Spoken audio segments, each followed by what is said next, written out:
So hey guys, welcome to another Warframe video, and today we're going to take a look at a build for the Nikana Prime. So it's actually a zero Forma build, which is really nice, and the stance I'm using is Blind Justice, but it doesn't really matter.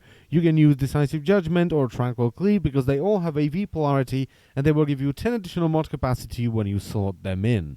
Now the mods I'm using are Blood Rush and Body Count, and these two mods synergize very well. Body Count will give you 12 seconds of additional combo time, and Blood Rush will give you more crit as you build up your combo. And I'm only using Blood Rush because Nikana Prime has 20% crit chance, so I don't think it's worth it to put on both Blood Rush and True Steel.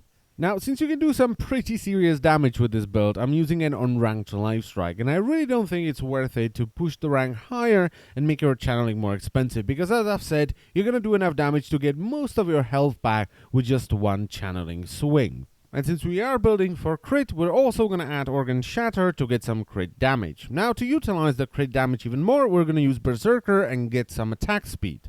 Then of course we're gonna add Pressure Point for some more damage, and finally our Elemental combo based on the faction we're going up against. So against the Infested and the Corrupted, we're gonna use Corrosive damage, so Shocking Touch and Fever Strike.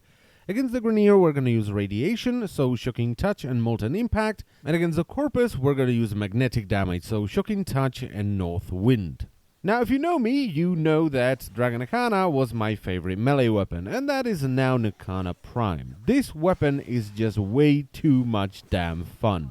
And it doesn't really matter if you go full melee or you just use it for the quick melee attack, it's just fun. And now that the crit chance has been increased from 15 from the original Dragon Nikana to 20 on Nikana Prime, and with the addition of Blood Rush and Body Count, this can now be a full crit weapon. Which means it can fully utilize that Berserker for some yummy attack speed. Although if you are playing on a Warcry Valkyr and you stack up Berserker all the way, it can be a little bit too fast in my opinion. Now if you watched my Dragon Nikana build video, you may have noticed that this build is completely different. Alright, I'm going for speed and crit, and with the original video, I went sort of slow and big dig damage. And that's because the original build for the Dragon Nikana was designed more around the quick melee attack. You know, you have your rifle out, something comes way too close and you go whoosh and you cut it in half. That's what that build was designed for. And this one is designed for just pure carnage, you know, going full melee on Valkyr and just slashing things to pieces.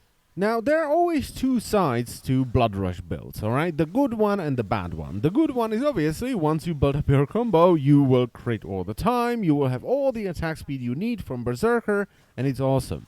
However, these builds always start off slow. Before you build up your combo, you're not gonna crit all that much, which means your Berserker isn't gonna be active all the time, and that kind of sucks.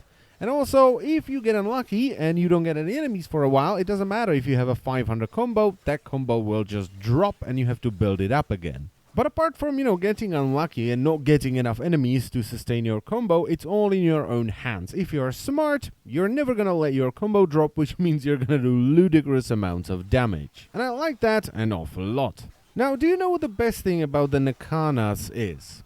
It's the stances. Every stance is different, they all have AV polarity and they give you the same amount of mod capacity, so you can swap them out at will. There is Blind Justice, which is the stance I'm using, which is a reference to Zatoichi and uses a reverse grip style. Then there is Tranquil Cleave, which is a one-handed stance and focuses more on the 1/1 kill style of attacks. And finally there is Decisive Judgment, which is a two-handed stance. So they're all completely different and you can swap them out at will, and that is awesome. And by the way, if you want to see these stances in action or you want to see a review/showcase, I already made a video about them, and all you have to do is click the annotation on the screen and it will take you to that video. And that's pretty much it, so I thank you very much for watching once again, and I will see you next time. Bye bye.